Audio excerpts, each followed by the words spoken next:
조종환 선교사님이 설교를 해 주실 것입니다. 설교는 제가 더 잘해요. 근데 지난주에 연락이 온 거예요. 한국 들어왔다고. 설교 시켜달라고. 그래서 고민하다가 설교를 좀 못해도 저보다 내가 왜 이제 우리 조성교사님한테 설교를 부탁했냐면 우리가 개척하고 얼마 안 있어서 성경을 제일 처음 보냈어요. 그래서 우리 선교사들을 위해서 기도할 때 조종환이 맨 먼저 나와. 늘 조종환, 김용준. 그래서 조종환 맨 앞에. 다른 사람 이름은 기억 안 나도 여러분들도 조종환은 기억날 겁니다. 우리 조종환 선교사님이 몇 번 와서 우리 교회에서 설교를 해주셨는데 우리 교회가 처음 생기고 나서 우리 교회 와서 설교를 해주셨어요. 그래서 그때부터 우리 교회에서 성경음을 지금까지 한 달도 빼놓지 않고 늦지 않고 늦은 적 있어요? 근데 왜 웃어요?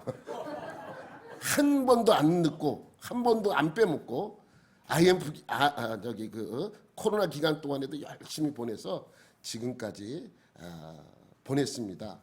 그런데 연락이 왔길래 하나님의 뜻인가 보다. 10년 우리가 이렇게 보내는 동안 지원했던 선교사님 와서 설교해 주는 것도 큰 은혜겠다 싶어서 우리 설교도 부탁했고 기도도 우리 강승빈 목사님 선교사님으로 우리 교회에서 지원해주고 계시는데 우리 또 기도도 제가 부탁을 했습니다. 그래서 설교와 기도 두 선교사님이 해주시는데 은혜 받고 돌아가시는 여러분 되시기 바랍니다. 나오실 때 박수 한번 쳐드려요.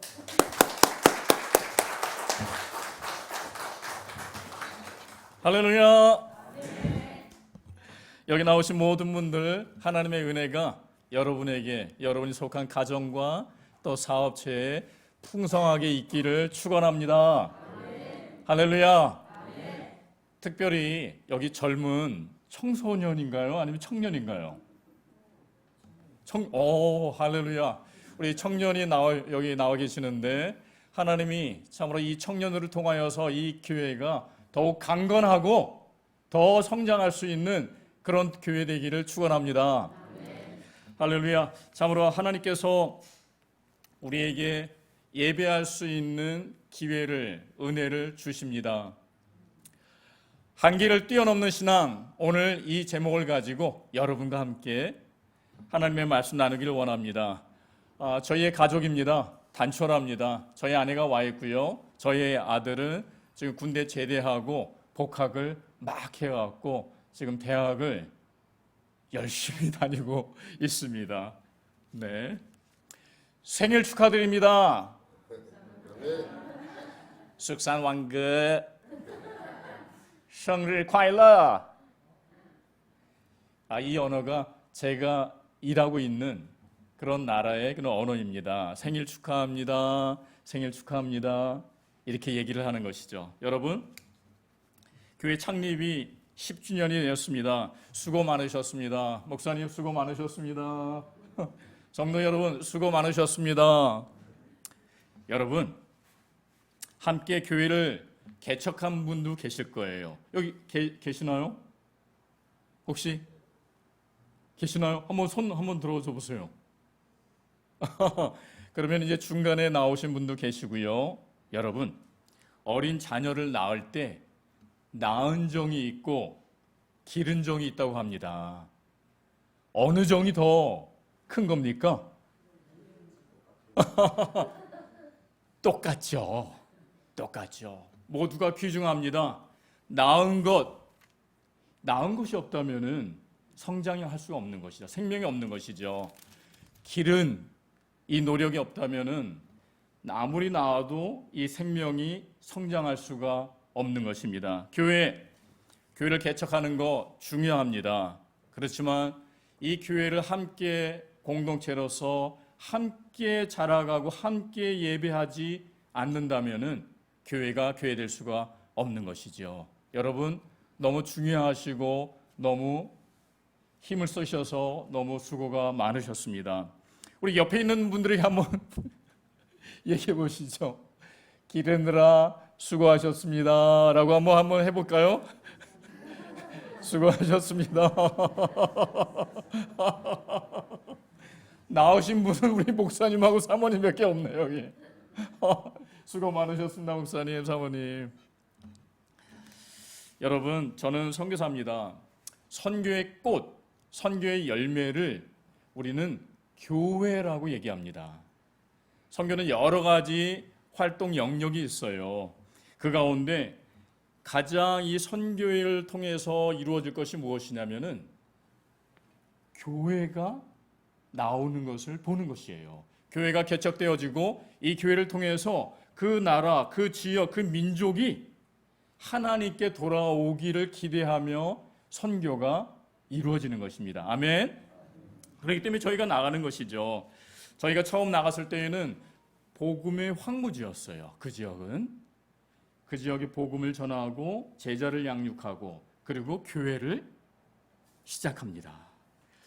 여러분, 그렇기 때문에 저희는 이 교회 개척자의 마음을 알아요. 저희도 교회를 개척하고 그리고 그 교회와 함께 나아갔기 때문입니다. 선교사의 아들들을 영어로 MK라고 합니다. MK. MK가 뭐냐면은 Missionary Kids. 그 말 그대로 선교사의 자녀다라고 얘기합니다. 저희 아들이 MK로서 선교지에 갔을 때가 9개월 때 갔어요. 9개월 때. 9개월 때 핏덩이를 안고 그 A국으로 갔습니다. 얘가 지금 자라서 23살이 되었어요. 이 MK들이 갖고 있는 받는 복도 많지만 MK들이 갖고 있는 문제도 많이 있습니다. 그 문제 중에 하나가 뭐냐면은 정체성이에요. 정체성. 다시 말하면은 자기가 누군지를 몰라요. 자기가 어느 나라 사람인지를 모르는 거예요. 내가 어디에서 태어났지만 내가 왜 여기서 있지?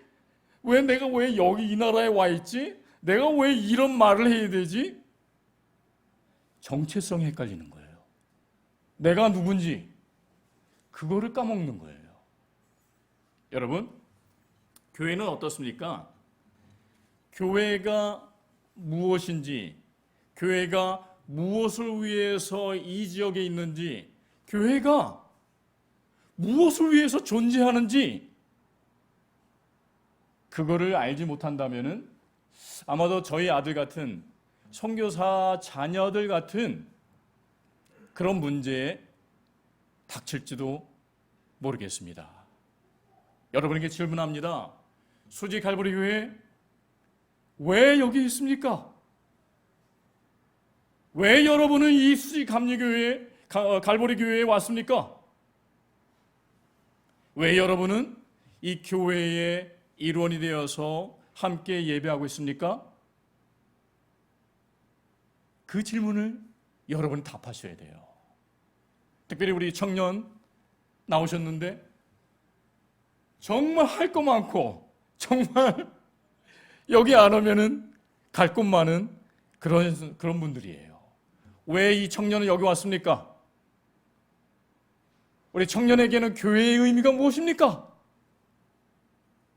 이 질문을 젊은이나 어르신들이나 교회의 멤버라면은 하나님의 공동체의 식구라면은 이 질문을 여러분 대답을 할 수가 있어야 하는 것입니다.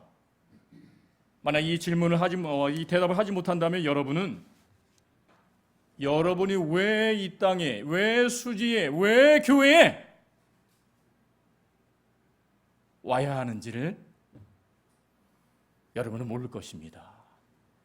그렇다면 올바른 교회, 올바른 예배를 할 수가 없는 것이죠. 여러분, 바로 이것이 우리가 알아야 될 것입니다. 교회란 무엇인가? 굉장히 중요합니다.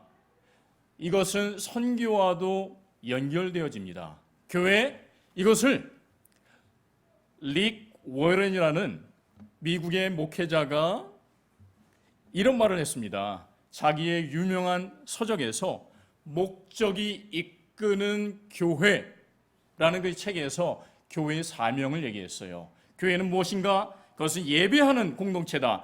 사람들에게 사역하는, 봉사하는 공동체다. 말씀을 전파하는 공동체다. 제자를 삼는 공동체다.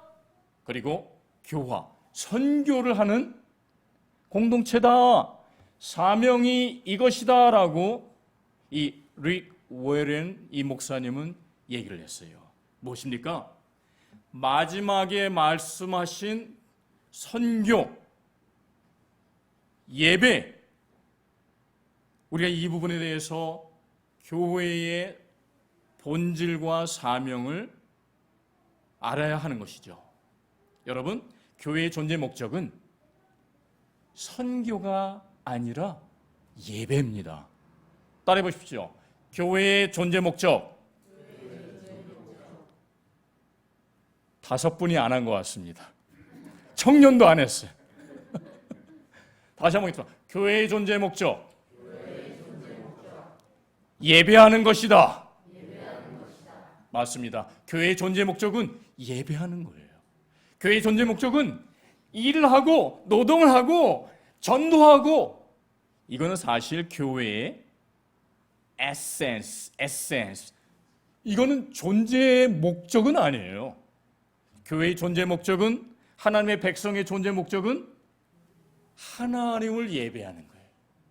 그런데 하나님을 모르고 하나님을 예배하지 않고 하나님께로 돌아오지 않은 집 나간, 길을 잃어버린 하나님의 백성이 있기 때문에 하나님이 사명을 주셨어요.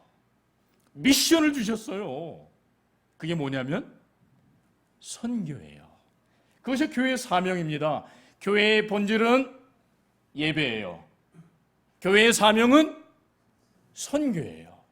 자, 이쪽 파트를 예배라고 합시다. 예배 한번 해보세요. 예배, 사명, 선교. 자, 그러면 제가 한번 해보겠습니다. 교회의 존재 목적은, 교회의 사명은, 선교가 살짝 약한데? 이 중앙이 좀 선교를 도와주세요. 여기 지적하지 않으니까 여기 안 하시는 것 같아. 선교를 선교편이에요. 네, 청년 화이팅. 교회의 존재 목적은, 교회의 사명은, 할렐루야. 맞습니다. 교회의 존재 목적은 예배입니다. 교회의 사명은 선교예요. 그래서 예수님이 말씀합니다. 너희는 가라! 그리고 제자 삼아라. 이게 선교예요. 이게 선교입니다.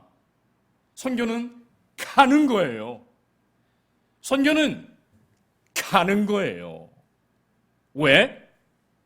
하나님을 모르고 하나님을 예배하지 않는 사람들이 있기 때문에, 잃어버린 자식이, 집 나간 자식이 있는데 부모를 못 찾아. 그거를 위해서 부모의 마음을 가지고 자녀를 잃어버린 부모의 심정으로 나아가는 것이 선교예요.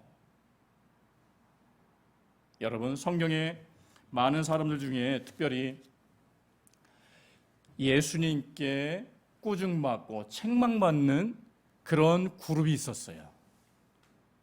바리새인들, 종교 지도자들. 이런 사람들 향하여서 예수님이 말씀하십니다. 잃어버린 아이의 그런 비유를 통해서, 너희 동생이 집을 나가서 부모를 잃어버렸는데 너희는 이 집안에 앉아서 형제를 잃어버리고 있구나. 부모의 마음을 잃어버린 거죠. 여러분, 교회는 하나님의 백성, 하나님의 선택된 백성들이 하나님께 나아오기 위해서 하나님이 이 교회를 준비해 주신 것입니다. 나와라, 내게 나와라, 그리고 나에게 복을 받아라. 하나님은 복 주시는 분이십니다. 아멘. 하나님은 우리를 복 주기를 원하세요. 하나님은 우리를 축복해 주시길 원하십니다. 그런데 기억할 것은, 하나님이 말씀하십니다. 너희는 가라! 세상으로 나아가라. 안타깝게도 많은 교회가 하나님께 나와요. 그렇지만은 세상으로 나아가는 것을 잃어버립니다. 소홀히 합니다. 이거를 알지도 못하는 그런 교회도 많이 있습니다. 우리 교회, 우리 지역, 우리 집, 이것은 하나님 아버지의 마음을 품은 것이 아닙니다. 하나님 아버지는 집 나간 아들, 잃어버린 양, 그 자녀를 돌아오기를 원하세요. 회복하기를 원하시는 거예요. 여러분의 자녀 잃어버리신 적 있으세요? 저는 있을까요, 없을까요? 비슷하게 있었어요. 특별히 제가 일했던 A국, 또 지금 일하고 있는 태국, 애들 납치를 많이 해요. 특별히 저희는 이동을 많이 하니까 이 꼬맹이 데리고 쫄래 다니다 보면은 공항이나 역전, 사람이 한국에 왔더니 사람이 없어요. 이렇게 저희가 있는 지역은 사람이 그냥 정말 인산이네. 렌샤 렌하이 그냥 막 너무 많아. 애를 조금만 탁 놓으면은 어디 간지 몰라요. 찾을 수도 없어요. 한 번은 저희 아내를 한 번 잊어버렸어요. 아내를 여기서 만나기로 했는데 오지를 않아. 일로 갔는데도 없고 절로 갔는데 삥 돌았는데도 없어. 이게 어디로 간 건가? 저 아랍 국가에 한번 갔거든요. 거기 갔는데 이 아랍 국가 그런 나라예요. 어렵습니다. 거기 갔는데 안 보이는 거예요. 다른 사람들 다 왔는데 안 보여. 야, 이거 집 나간 아이는 봤는데 이거 집 나간 아내는 모르겠다. 여러분, 집 나간 자녀를 위해서 직장을 포기하고 가정을 포기하고 그리고 자기의 건강과 자기 가지고 있는 모든 재산을 다 써서 찾는 그런 기사를 보셨는가요? 저는 봤어요. 그리고 저는 조금이라도 그게 느껴져요. 여러분 어떠신지 모르겠습니다. 여러분, 교회는 하나님께 나와서 복을 받아야 하는 공동체입니다. 이 받은 복을 가지고 세상으로 나가야 되는 것이죠. 그렇기 때문에 우리는 하나님의 복을 많이 누려야 합니다. 하나님의 복을 누리시기 바랍니다. 그리고 이 복을 세상으로 가지고 나가 전해야 하는 것이죠. 여러분, 하나님의 지상교회들은 하나님의 가라라는 세계 선교 명령 앞에 어떻게 순종하고 있습니까? 수지 갈보리 교회는 어떻게 이 선교의 사명을 감당해내고 있나요? 그것은 오늘 성경에 나오는 성경의 모델을 보면 됩니다. 사도 바울의 파송교회가 어디였습니까? 안디옥 교회였어요. 수리아 안디옥 교회. 이 수리아 안디옥 교회가 처음부터 선교를 하자라고 해서 시작된 것이 아닙니다. 이 수리아 안디옥 교회가 예배 가운데, 금식 기도 가운데, 하나님을 잘 섬기는 가운데 하나님께서 말씀하십니다. 사람을 보내라, 파송해라, 선교사를 파송해라. 선교와 교회는 공동 운명체인 것이죠. 이 사도행전 13장 2절 말씀, 이 말씀 가운데에서 우리가 알 수 있는 것은 선교는 하나님이 주체시다, 하나님이 하시는 것이다 라는 것을 알 수가 있습니다. 이거는 사람이 하는 것이 아니라, 이거는 일개 기관이 하는 것이 아니라, 이것은 하나님이 주체적으로, 하나님이 주동적으로 하시는 것이 선교다라는 것을 알 수가 있는 것입니다. 또한 선교는 개인적인 사명을 통해서 할 수도 있겠지만, 오늘의 본문을 통해서 말씀한다면은 하나님이 안디옥 교회에게 선교하라고 말씀하십니다. 공동체에게 말씀하시는 거예요. 내 개인이 좋아서 그냥 가는 경우도 있습니다. 그러나 더 건강한 선교는 하나님이 공동체에 말씀하시고 공동체를 통해서 하나님의 사람들이 나아가는 것이죠. 여러분, 그렇기 때문에 로마서에 이렇게 말씀하십니다. 저희가 믿지 아니하는 일을 어찌 부르리요? 듣지도 못한 일을 어찌 믿으리요? 전파하는 자가 없으면 어찌 들으리요? 보내심을 받지 아니하였으면 어찌 전파하리요? 교회가 선교사를 보내지 않는다면 어떻게 나아갈 수 있습니까? 선교사가 나아가지 않는다면 그들이 어떻게 복음을 들을 수 있는 것입니까? 그들이 복음을 듣지 않는다면 어떻게 하나님을 알 수 있습니까? 이것이 사도 바울의 호소입니다. 이것이 많은 선교사들이 이 말씀을 접하고 선교지로 나아갔습니다. 저도 이 말씀을 통해서 선교사로서의 삶을 살기 시작했습니다. 여러분, 교회는 선교사를 파송합니다. 선교사는 나아갑니다. 어떻게 보면 이 그림 보이시나요? 앞에 있는 보이는 그림? 이 그림이 어떻게 보면은 선교 교회와 선교사의 관계를 보여주는 그림 같습니다. 선교사는 미션, 사명을 띠고 선교지로 나아가는 것이죠. 영혼을 구하기 위해서 나갑니다. 그런데 이 선교사를 파송한 교회는 뭘 하고 있나요? 바로 이 선교사를 줄에 매달려서 같이 이 사역에 동참하고 있는 것입니다. 여러분, 왜 그렇습니까? 교회와 선교사는 신앙 공동체요, 그리고 운명 공동체요, 사명 공동체가 되어야 이 사역을 감당할 수 있다는 것입니다. 아멘. 수지 갈보리 교회와 저희와의 인연은 목사님께서 말씀해 주셨습니다. 10년의 세월을 함께 지내며 동고 동락하고 있습니다. 목사님 파송한 것뿐만 아니라 저희를 잘 돌봐 주시고 계십니다. 한번 보실까요? 저희가 A국에 있을 때 거기는 복음이 0.006%였어요. 그런 지역에 가서 저희가 찾아오는 팀도 없고 방문하는 사람도 없는데 목사님이 막 이것저것 끌고 막 거기까지 막 찾아오신 거예요. 저희 꼬맹이 애가 조만했을 때 찾아와 갖고 또 저희를 격려해 주시고 위로해 주셨습니다. 또 2012년도예요. 태국으로 사역지를 옮겨서 훈련 사역을 할 때 또 저희 집을 방문해 주시고 그리고 또 격려해 주시고 교제하는 시간을 가졌습니다.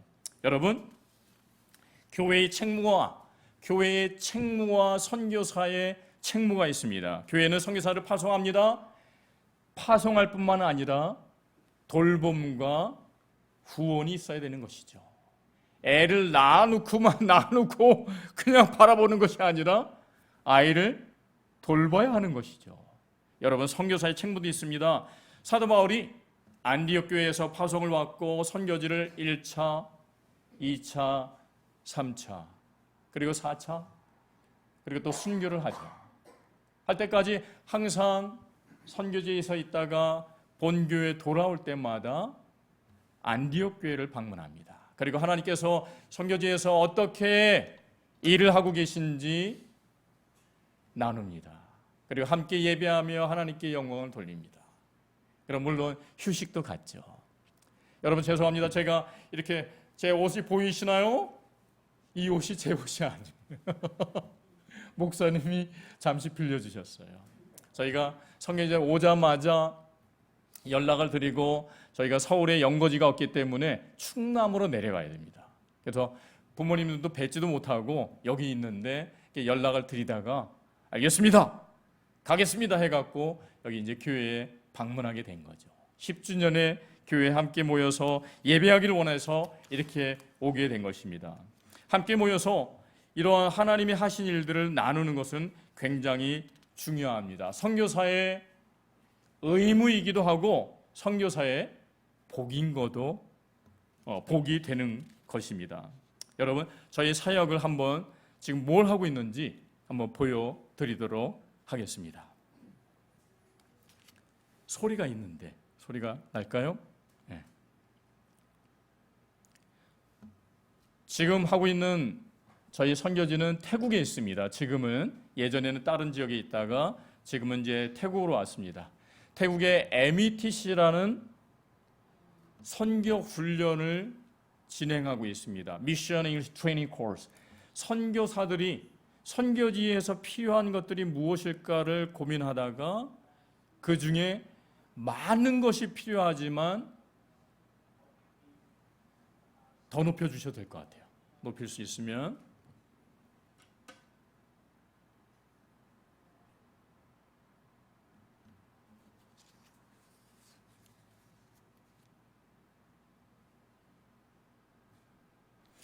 예전에 저의 사역은 교회 개척이었습니다. 그건 뭐냐면은 A국 같은 그런 나라에 가서 복음을 듣지 못한 사람들에게 복음을 전하고 전도하고 제자를 만들어서 교회를 개척하는 그러한 사역이었죠. 그러나 세계가 변하면서 세계의 환경이 변하고 교회의 환경이 변하면서 이제 우리가 그런 지역에 가서 직접 교회를 개척하는 것보다 그런 교회가 일어나고 성장하는 그런 지역에 선교사를 발굴하고 선교사를 훈련시키는 것이 더 중요하다. 우리의 역할이다라는 것을 알게 되면서 지금은 이제 선교사 후보생, 선교사들을 훈련하는 그런 사역을 하고 있습니다.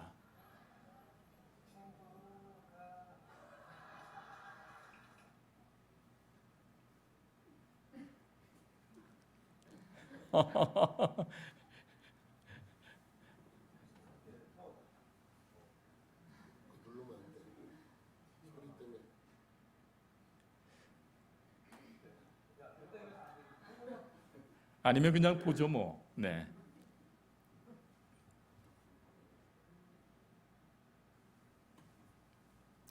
지금 여기에 계신 분들이 다 선교사들입니다. 화면에 나오는 사람들이 다 선교사고 이분들의 출신 국가가 파키스탄, 베트남, 한국 그리고 또 어디죠? 중국 이렇게 나왔네요. 네네. 그냥 꺼주세요. 네, 괜찮습니다. 예, 그냥 소리 없이 하죠. 네. 네네. 네.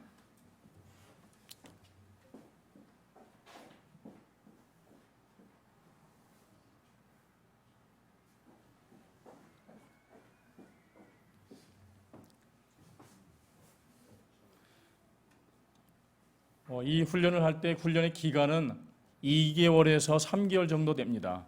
여러 나라에서 이 선교사님들이 선교사 후보생들이 저희 지역에 와서 함께 먹고 자고 하면서 선교 영어 훈련과 성경 말씀 훈련, 또 교회 개척, 제자 양육 이러한 타문화권에서 선교를 할 수 있도록 이런 훈련을 제공하는 것이 저희가 하고 있는 그냥 안 하셔도 될 것 같아요. 그냥 화면만 나오게 그냥 하면 될 것 같습니다. 네.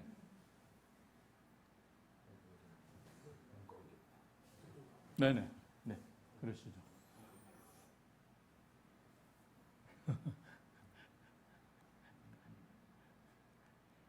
네네. 여기서 그냥 네 이렇게 놔두시죠. 네. 그래서 이제까지 2014년에 시작된 것이 이제 많은 사람들이 배출이 되었습니다. 약 225명 정도의 선교사가 2014년에 시작된 것이 지금 더 많은 사람들이 나오고 있습니다. 여러분, 이러한 훈련들이 지금은 태국에서만 이루어지는 것이 아니라 저희가 태국에서도 하지만 다른 나라에서도 순회하면서 그것이 이루어지고 있어요. 그래서 중국에서도 저희가 했고요. 그러다 요르단에서도 했고, 또 다른 나라에서도 이러한 필요가 많이 일어나고 있습니다. METC 이 훈련을 하게 된 배경을 다시 한번 말씀드린다면은 세계가 변화하고 있는데 선교도, 하나님의 선교도 변화해야 한다는 것이죠. 그런 차원으로 과거의 우리의 역할을 그거를 계속할 것이 아니라 바로 세상의 변화와 지역 교회의 필요에 맞게 우리 선교사의 역할이 변화해야 한다는 것입니다. 그런 차원으로 과거에는 교회 개척가였지만 지금은 이제 교회를 동원하고 선교사를 훈련하는 그런 사역을 태국을 중심으로 다른 여러 나라에 다니면서 그런 훈련 사역을 하고 있습니다. 선교지가 그렇게 만만하지는 않습니다. 선교지의 상황이 점점 더 어려워지는 듯한 모습입니다. 그 중에 하나가 이제 비자예요. 여기에 오기 전에 태국을 떠나서 베트남에 들렸습니다. 베트남 선교사님들 만났고요. 그리고 또 훈련 단체들을 가보았습니다. 선교사님들이 하나같이 하시는 말씀들이 비자가 어렵다. 더 이상 학생 비자도 안 되고 뭐 다른 비자가 안 된다. 사업 비자가 그나마 좀 되는데 더 어려워지고 있다. 여러분, 중국에서는 많은 선교사들이 자발적, 비자발적으로 나오고 있습니다. 저희가 이번 태국에서 나온 이유 중에 하나도 비자를 다시 갱신하기 위해서 다시 나오게 된 것입니다. 두 번째로 중요한 그런 어려운 이유 중에 하나는 보안이에요. CCTV, 가장 CCTV가 많은 나라가 중국입니다. 중국에는 한 5억 개의 CCTV가 있다고 합니다. 나라의 안정을 위해서, 사람을 보호하기 위해서 한다고 하지만은 거기에서 사역하고 있는 사역자들에게는 CCTV가 굉장히 위험한 그런 통제 수단이 되기도 합니다. 그리고 선교지가 내전과 전쟁으로, 자연재해로 어려워지고 있습니다. 한국은 오늘은 편안하게 이렇게 예배를 드리고 있지만 지금 이 순간에도 전쟁의 포화 가운데 우리가 잘 아는 우크라이나, 소말리아, 남수단, 예멘, 그리고 미얀마 여러 나라에서 여전히 내전이 있습니다. 저희 선교단체에 선교사가 있는 인도 마니푸라는 그런 지역이 있습니다. 거기에서 엊그제 연락이 왔어요. 지금 피바다가 되고 있다. 먹을 것도 지금 못 구하고 있다. 길이 막혀서 구할 수가 없다. 기독교를 반대하는 그런 부족들이 우리를 공격하고 있다. 교회가 타고 있다. 한번 보겠습니다. 영상. 소리 잘 나오네. 인도의 동북 인도의 마니푸라는 지역입니다. 이 지역에 저희 선교사들이 있어요. 인도 동북 지역에는 산이 굉장히 많습니다. 그래서 이 산과 산의 부족들이 있는데 이 지역을 가기 위해서는 다른 지역을 거쳐가는데 그 지역들이 다 막힌 거예요. 그러면서 폭동이 일어나고 교회가 불타고 지역 주민들이 먹을 걸 구하지 못하고 밖으로 나가지도 들어오지도 못하는 그런 상황입니다. 선교사들이 있는 곳이 이런 곳이에요.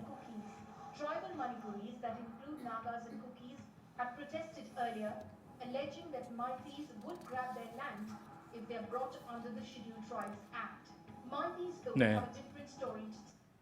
여러분, 선교의 상황이 그렇게 녹록하지는 않습니다. 오히려 어떤 면에서는 더 점점 어려워지는 것 같습니다. 한국교회가 22,000의 선교사를 파송했다고 합니다. 그러나 우리 현재를 한번 보시기 바랍니다. 교회들이 어떤 면에서 많이 어려워지고 있습니다. 교회 주일학교가, 청년부가, 그리고 또 교회 대학 캠퍼스들이, 서클들이, 교회 기독교 서클들이 사라지고 있는 상황입니다. 선교에 대한 관심이 떨어지고 있습니다. 헌신자들이 줄어들고 있습니다. 개인의 일 때문에 젊은이들이 빚더미에 앉아 있습니다. 신입 선교사들의 나이가 점차 높아지고 있어요. 저희 때는 20대, 30대가 왔지만 이제는 새로 들어오는 선교사님들의 나이가 40대, 50대입니다. 이런 분들이 선교지로 가게 되니까 고령화 현상이 일어납니다. 거기에도. 이런 분들이 나가니까 또 언어가 배우기가 어려운 것 같습니다. 자녀의 교육에 묶여버리기도 합니다. 신학교들이 감소합니다. 이런 상황 속에서 우리는 어떻게 해야 할까요? 여러분, 오늘의 시편 말씀, 내가 주를 의뢰하고 적군에 달리며 내 하나님을 의지하고 탐을 뛰어 넘나이다. 이 말씀은 다윗이 왕이 된 이후에 자기의 왕이 되기까지의 그런 상황을 보면서 하나님이 나를 어떻게 인도하셨구나, 하나님이 죽을 고비 가운데에서 나를 몇 번이나 나를 건지셨구나, 하나님이 그 적군 가운데에서 나를 구원하셨구나 라는 고백이 여기 있는 것입니다. 담을 뛰어 넘어가리라. 선교지에서는 이러한 믿음이 필요합니다. 교회가 이러한 믿음이 필요한 것이죠. 하나님의 선교, 환경이 어려울지라도 하나님은 길을 내십니다. 하나님 우리에게 환경을 뛰어넘는 믿음을 요구하십니다. 한 문을 막으시면 또 다른 문을 여시는 것이죠. 여러분, 이 자매는 저희가 훈련하는 그 METC 거기와 같이 훈련하는 저희 팀 멤버 중에 하나입니다. 이 자매의 이름은 노롬비예요. 이 자매의 출신 국가는 인도입니다. 아까 보셨던 마니푸, 그쪽 지역은 아니지만 비슷한 부근에 있는 지역에서 왔어요. 인도에서 최근 몇 년에 저희를 통하여 106명이 저희 단체에 합류를 했습니다. 이 자매가 공항을 빠져나오는데 이게 선교사인지 이 모습이 너무 누추하더라고요. 이런 인도에서 나오는 선교사님들이 교회에서 후원받는 게 $200, $300밖에 안 됩니다. 어떤 인도 선교사님들은 선교지에 가다가 비행기를 갈아타는데 중간에서 쫓겨나서 본국으로 돌아갔어요. 한두 건이 아닙니다.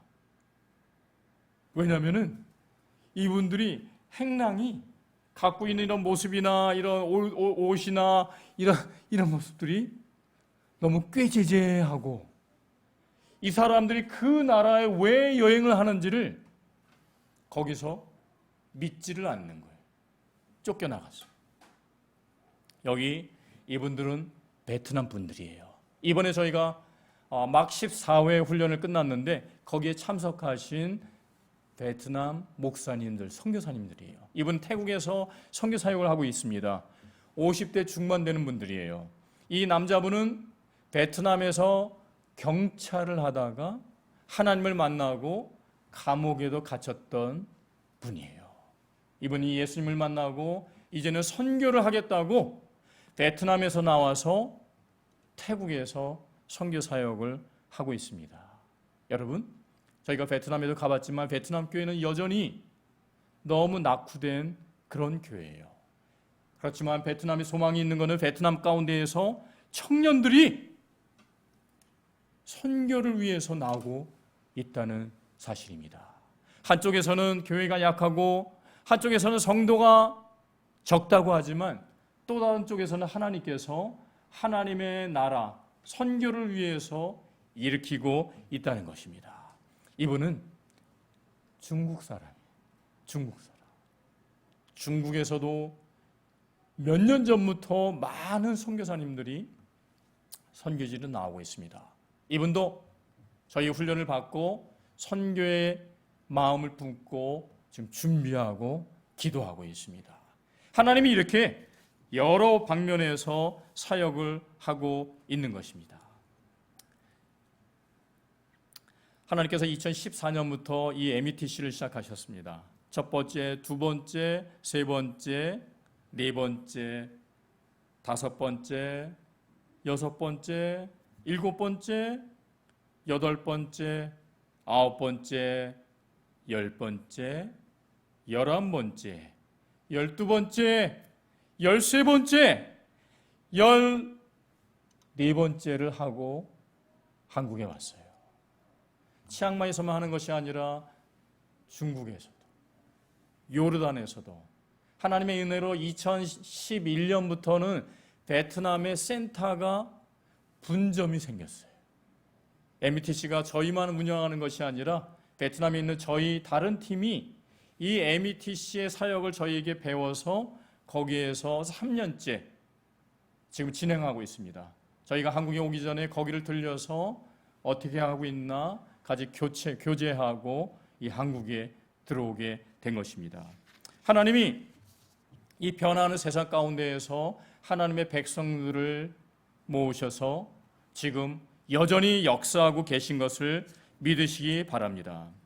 여러분, 교회가 어떤 사명을 갖고 있다고요? 선교입니다. 여러분, 선교는 건물을 짓고 물건을 나눠주고 먹을 것을 주고 이게 다 선교가 아닙니다.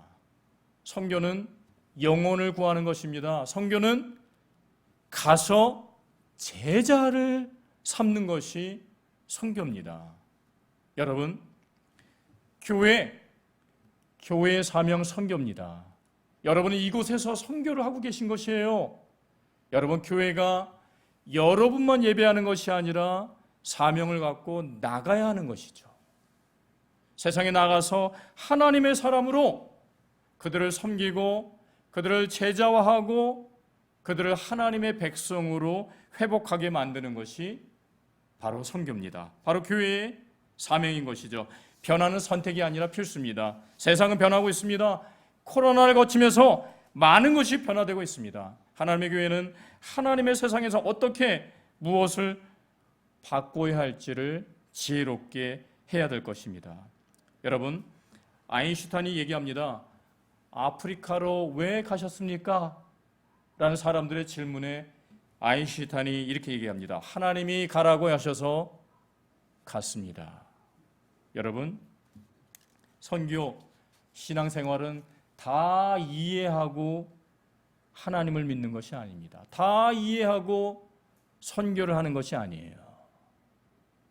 우리는 다 이해하지 못하지만 하나님이 그분이 말씀하셨기 때문에 우리는 순종함으로 나가는 것입니다.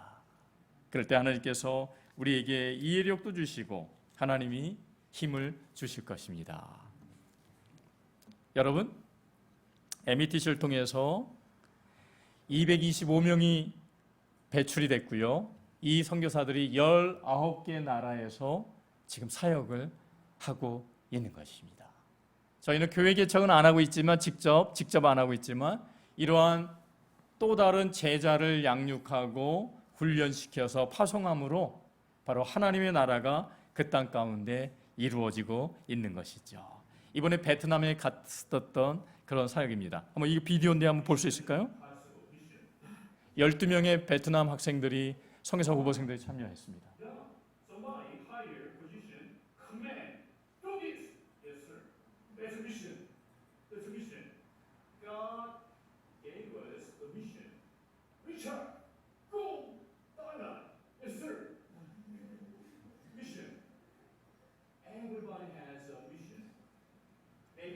모든 사람이 선교가 있죠. 미션이 있습니다. 하나님의 나라를 위해서 우리에게 그 사명을 주시는 거죠. 여러 가지 다른 사역 가운데에서 이 선교가 이루어질 수 있습니다. 네, 그렇습니다. 하나님의 선교는 우리가 잘 모르는 가운데 우리가 잠잘 때라도 하나님의 선교는 일어나고 있는 것이에요. 감사합니다. 여러분을 통해서 저희가 파송받고 나갈 수 있었습니다. 여러분은 저희의 끈을 잡고 계신 분들이에요. 저희는 이 끈에 대롱대롱 매달려서 선교지로 나가는 것입니다. 여러분과 저희는 신앙 공동체고 생명 공동체고 그리고 사명 공동체인 거예요. 하나님께서 우리를 이 수지 갈보리 교회로 부르시게 하셨습니다. 우리가 이 사명을 가지고 바로 하루하루 나갈 때 하나님께서 우리 안에 또 축복해 주시고 이 수지 갈보리 교회를 사용하실 그런 하나님을 의지하고 믿으시기 바랍니다. 같이 한번 기도하겠습니다. 하나님, 여기에 우리의 오병이어가 있습니다. 우리의 작고 모자라지만 이것으로 무엇을 할 수 있다고 내가 생각하는 것은 아니지만 내가 가진 것을 여기에 가지고 나옵니다. 하나님 받아주시고 주의 나라 가운데 사용하여 주시옵소서. 성경은 하나님의 것입니다. 하나님이 주체자이십니다. 우리는 하나님이 말씀하실 때 순종하고 나올 때 그 땅 가운데 하나님의 나라가 하늘에서 이루어진 것처럼 그 땅 가운데 이루어지게 하여 주시옵소서. 하나님 10년 전에 수지 이 땅 가운데 하나님의 교회를 세워주셔서 감사합니다. 하나님 이 교회를 통하여서 이 지역이 나아가서는 한국이 더 나아가서는 하나님의 교회가 세계 나라 가운데 선교로 이루어지게 하여 주시옵소서. 하나님 우리가 오고 가는 소식 가운데 하나님이 이렇게 하셨습니다. 하나님이 우리를 이렇게 사용하고 계십니다. 라는 간증들이 오고 갈 수 있도록 인도하여 주시옵소서. 오늘 하나님을 의지하며 나온 하나님의 백성들, 수지 갈보리 교회의 어르신들, 형제 자매들, 하나님이 일일이 만져주시고 그의 연약함들을 붙들어 주시고 가정을 붙들어 주시고 사업체를 붙들어 주시고 함께 하나님의 이 예배를 날마다 그곳에 있는 곳에서 드릴 수 있도록 인도하여 주시고 그것이 하나님의 나라가 이루어지게 하여 주시옵소서. 하나님 이 종으로 하여금 이 수지갈보리 교회와 함께 선교를 감당할 수 있도록 도와주시니 감사합니다. 하나님 날마다 이 끈이 하나님 놓이지 않도록 도와주시옵소서. 예수님의 이름으로 기도합니다. 아멘.